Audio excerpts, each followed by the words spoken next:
Bismillahirrahmanirrahim. Assalamualaikum warahmatullahi wabarakatuh. Hai anak-anakku sekalian, apa kabar? Sehat? Alhamdulillah sehat. Udah kangen nih, Ibu menyampaikan materi sama kalian. Kemarin kita seharian kuis ya. Gimana kuisnya? Enak? Good. Bisa kalian? Bisa, tapi ada beberapa yang masih salah ya. Cuma gak apa-apa. Tetap semangat, kita belajar lagi hari ini. Nah, pada kesempatan kali ini kita udah masuk ke subtema 4 nih, pembelajaran 1. Maka dari itu, Ibu akan mempersilahkan kalian untuk menyiapkan buku tema 7-nya dan pensilnya. Lalu silahkan dibuka subtema 4-nya. Ya, ditunggu. Sudah disiapin? Belum? Ayo, udah siapin dulu ya. Udah? Udah belum? Belum, masih dibuka. Iya, buka dulu. Subtema 4 yang ini nih. Kalau ininya halaman 113. Udah? Udah? Belum? Iya, ditunggu. Udah? Alhamdulillah kalau udah. Nah, kita sama-sama baca ya yang depannya. Seperti biasa, Ibu akan bacakan. Nanti kalian tunjuk, dan kalau misalnya Ibu bilang lanjutkan, nanti kalian lanjutkan ya. Oke. Kebersamaan anak soleh di tempat wisata. Salman dan teman-teman berlibur ke tempat wisata. Mereka berwisata ditemani ayah dan ibu masing-masing. Mereka ingin mengenal lebih dekat tempat wisata yang mereka kunjungi. Kebersamaan dalam berwisata adalah salah satu cara untuk lebih mengenal teman kita. Rasulullah SAW bersabda, silakan dilanjut. Jangan terburu-buru, tapi yang kencang ya.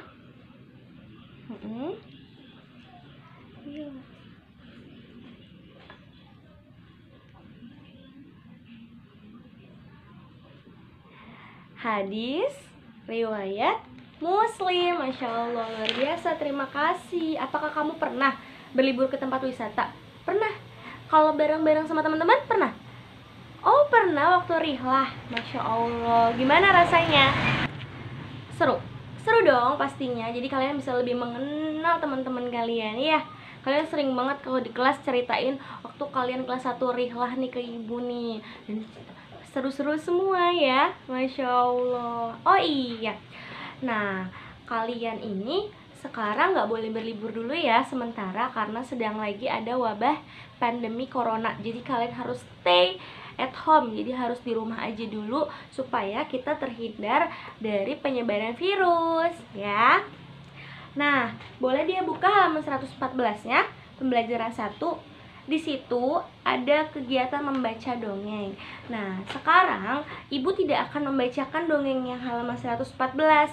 Jadi, nanti kalian baca sendiri ya. Nah, karena kalau misalnya nanti Ibu bacakan, durasinya sangat panjang. Nanti kalian bosan. Jadi, kalian nanti baca sendiri di rumah. Oke? Oke. Lalu, dibuka halaman 118. Lihat tuh, dongengnya panjang banget. Judulnya Raja Burung Paraket Cerdik. Nah, tapi seru kok, Ibu udah baca. Oke, nanti kalian boleh langsung kerjakan kegiatan 1 yang halaman 118 setelah membaca dongengnya ya. Oke, tapi nanti aja pelan-pelan ya, apa-apa, bacanya pelan-pelan ya. Kalau misalnya disuruh mengerjakan tugas, nanti kalian kerjain dulu baru main. Oke? Jangan sedih karena ngerjainnya di rumah, tapi tetap semangat. Oke, kita langsung ke kegiatan 2 ya, halaman 119. Nanti halaman yang ini kalian kerjakan setelah membaca dongengnya dari halaman 114. Masya Allah. Kita langsung ke kegiatan 2 ya. Kegiatan 2, mengelompokkan perbedaan individu berdasarkan makanan tradisional yang dia sukai.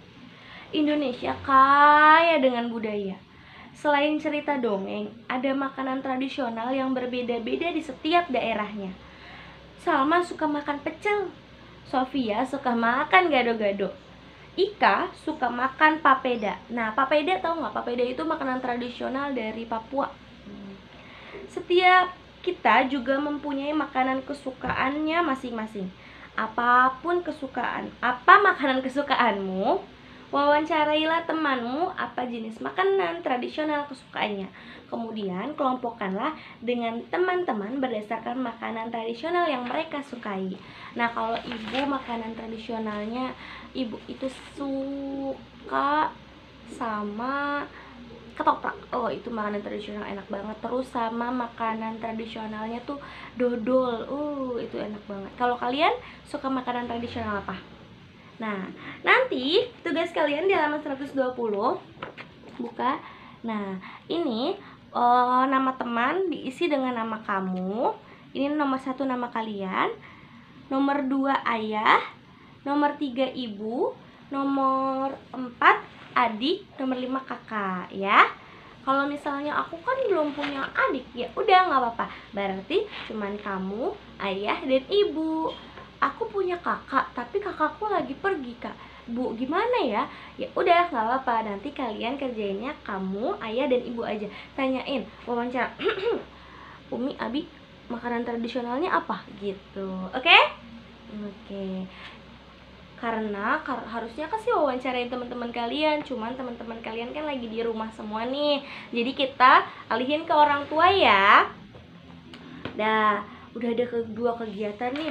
Di subtema 4 ini memang sudah tinggal sedikit materinya, alhamdulillah, karena sebentar lagi kalian selesai di tema 7. Oke, kita langsung saja ke halaman 124. Langsung ya, nggak apa-apa kan? Nggak apa-apa, biar cepet. Biar cepet. Senang kalau cepat belajarnya.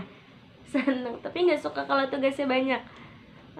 Nggak apa-apa, tetap semangat. Oke, kegiatan 2 halaman 124. Tering. Udah belum? Belum? Nggak apa-apa, ibu tunggu ya. Udah. Kegiatan 2, memberikan tanda pada kalimat pernyataan. Kita baca dan kita kerjakan sama-sama. Alhamdulillah kamu dapat menuliskan isi pesan dongeng tersebut. Berilah tanda senyum pada pernyataan sikap yang tepat. Nomor 1. Tigor tidak selalu suka buah kedondong. Jono membawa rujak yang terdapat buah kedondong. Sikap Jono terhadap Tigor yang tidak terlalu suka makan buah kedondong adalah, ayo, harus bersikap apa nih? Yang pertama, menghormati Tigor untuk memilih buah lain yang menjadi kesukaannya. Yang kedua, memaksa Tigor untuk memakan buah kedondong. Kira-kira sikap Jono kayak gimana yang baik? Menghormati? Bener, kita harus menghormati Tigor yang gak suka buah kedondong. Yo, boleh dikasih tanda senyum. Tanda senyum. Dah? Set. Tanda senyum. Ibu udah. Kalian udah? Belum? Iya, ayo. Sudah belum? Sudah? Alhamdulillah kalau sudah. Kita ke nomor 2. Nomor 2. Salman akan berlomba menangkap belut. Salman mengajak Sofia mengikuti lomba tersebut. Tetapi Sofia tidak suka menangkap belut. Sikap yang seharusnya Salman lakukan adalah: pertama, memaksa Sofia untuk tetap berlomba menangkap belut. Yang kedua, mencari temannya lain yang mau ikut lomba menangkap belut. Kira-kira sikap Salman ke Sofia yang tidak suka menangkap belut apa? Memaksa. Masa sih kita harus maksa? Nggak boleh maksa, berarti apa? Mencari teman lain yang mau ikut lomba menangkap belut. Silakan diberi tanda senyum. Ibu juga berikan tanda senyum. Matanya jelek. Udah?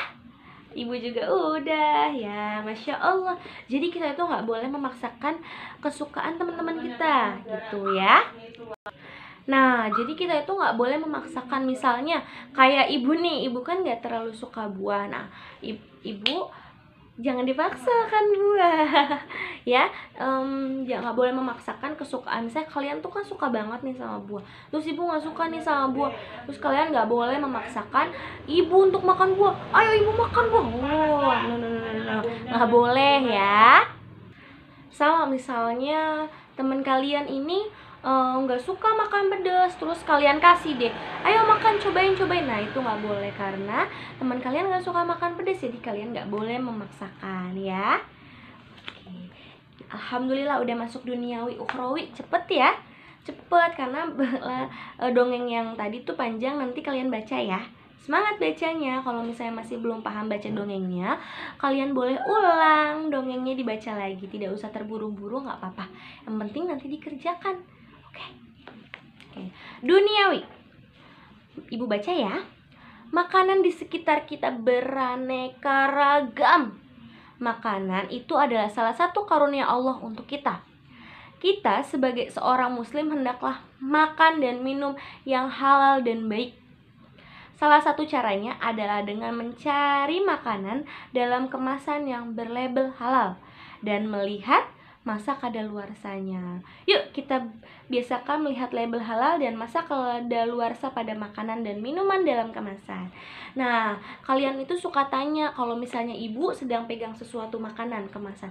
Biasanya ibu bolak-balik makanannya, terus kalian tanya, kenapa bu kok dilihat-lihat? Emang ibu lihat apa? Nah, ibu melihat masa kadaluarsanya ya. Jadi kita itu ketika mau makan makanan kemasan, kita harus melihat dulu tanggal kadaluarsanya. Khawatirnya sudah mendekati tanggal kadaluarsa atau sudah kadaluarsa. Kalau sudah kadaluarsa, nanti kalian sakit perut setelah makan itu karena sudah tidak layak untuk dimakan ya. Nah, ibu akan contohkan sih di mana letak tanggal kadaluarsa dan bagaimana cara membacanya. Ibu punya jajanan. Nah, jajanan ini biasanya kalian suka lihat kan, ibu di kelas suka diputer-puter, dibuka-buka sebelum dibuka makanannya. Kalian suka tanya, kenapa nggak langsung dimakan aja sih bu? Nah, ibu mencari tanggal kadaluarsanya. Kita lihat tanggal kadaluarsanya. Nah, dia ada di sini nih. Nih, ini tanggal kadaluarsanya. Biasanya seperti ini.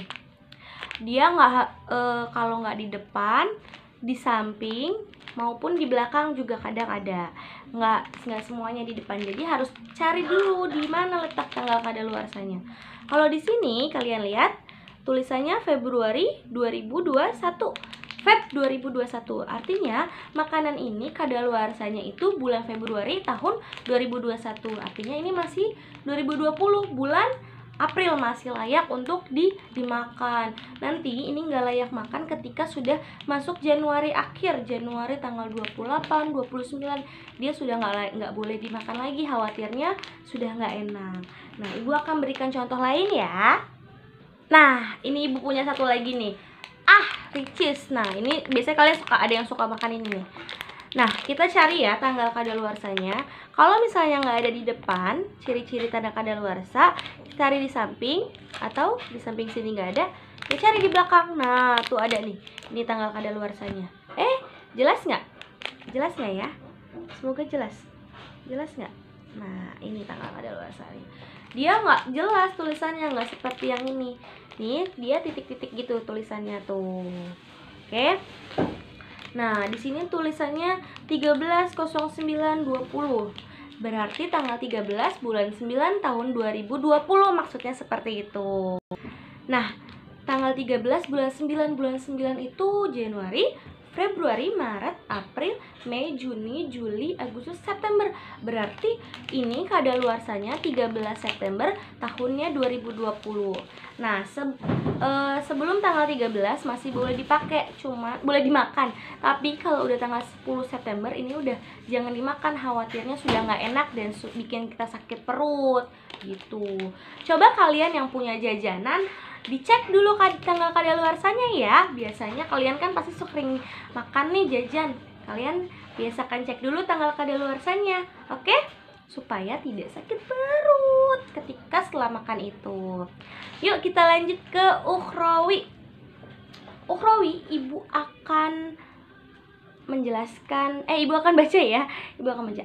Menjaga kehalalan makanan adalah hal yang penting bagi seorang muslim. Hal ini sesuai dengan perintah Allah Subhanahu wa taala. Makanlah dari apa yang telah diberikan Allah kepadamu sebagai rezeki yang halal dan baik. Kepadamu sebagai rezeki yang halal dan baik. Dan bertakwalah kepada Allah yang kamu yang kamu beriman kepadanya. Quran Surat Al-Maidah ayat 88. Yuk biasakan makan makanan halal dan baik. Nah, selain tanggal kadaluarsa yang harus kita cek, apalagi sih sebelum kita memakan makanan jajanan atau makanan kemasan, yaitu halalnya, label halal. Ibu cari ya, label halal makanan itu selalu ada di kemasan. Kita cek dulu ya, mana nih label halalnya? Loh, kok nggak ada? Sebentar, ibu cek dulu ya teman-teman. Nah, ini ibu udah ketemu kecil banget label halalnya nih. Di sini kelihatan nggak ya anak-anak ya? Nih di sini nih ada lingkaran emas gitu. Kelihatan nggak nak? Nah di sini nih pas. Nah itu label halalnya. Harus dicek dulu. Kalau misalnya belum ada label halalnya, jangan dimakan ya. Harus teliti ngeceknya. Oke? Satu lagi ini juga ada. Di sini. Nah lingkaran. Kelihatan yang ini? Nah ini adalah label halalnya, bahwa makanan ini halal untuk dimakan. Nah anak-anakku sekalian, selain mengecek tanggal kadaluarsa, kalian juga harus dan wajib banget mengecek label halal di setiap makanan. Oke, jangan sampai kalian sudah makan lupa bahwa kalian harus mengecek label halalnya. Jangan ya, jangan sampai, kalian harus tetap mengeceknya. Oke, makanan apapun itu, mau mie instan, ciki, jangan makan ciki ya nanti, karena ciki itu nggak baik, karena banyak kandungan-kandungan yang nggak sehat untuk dikonsumsi sama tubuh kita. Terus roti, kalian harus susu, kalian harus cek juga tuh makanan-makanan kemasan yang dikemas, yang dibungkus itu harus dicek. Nasi bungkus, nasi bungkus, ada yang nanya nasi bungkus gimana bu? Kalau nasi bungkus, kalian lihat bungkusnya apa dulu nih. Kalau misalnya nasi uduk, insya Allah halal. Selagi penjualnya orang muslim, insya Allah halal ya. Tapi kalau misalnya makanannya box dibungkus, dia itu makanannya makanan Jepang atau makanan misalnya selain makanan Korea atau makanan luar gitu, kalian harus tetap cek, karena kita belum tentu makanannya halal, tapi harus tetap dicek dulu ya makanan itu halal atau tidak. Boleh tanya sama orang tua kalian, makanannya halal nggak sih Umi, Abi? Oke? Nah, sekian dulu materi dari ibu. Ini cukup panjang, padahal kita nggak baca dongengnya ya. Nah, pembelajarannya adalah hari ini tentang kebersamaan dan perbedaan kesukaan. Lalu kedua tentang makanan kesukaan tradisional, dan ketiga bagaimana sih kita harus bersikap kepada makanan-makanan kemasan yang kita makan, yaitu mengecek tanggal kadaluarsa dan mengecek label halalnya. Oke? Sekian dulu materi dari ibu. Selamat kalian membaca dongeng halaman 114 sampai 118. Lalu dikerjakan kegiatan satunya ya. Oke? Dan kegiatan 2-nya, kalian wawancara orang tua kalian dan diri kalian sendiri, makanan kesukaan tradisionalnya. Sampai jumpa di kesempatan lainnya. Assalamualaikum warahmatullahi wabarakatuh. Salam rindu dari ibu. Tetap semangat. Jangan lupa sholat duhanya.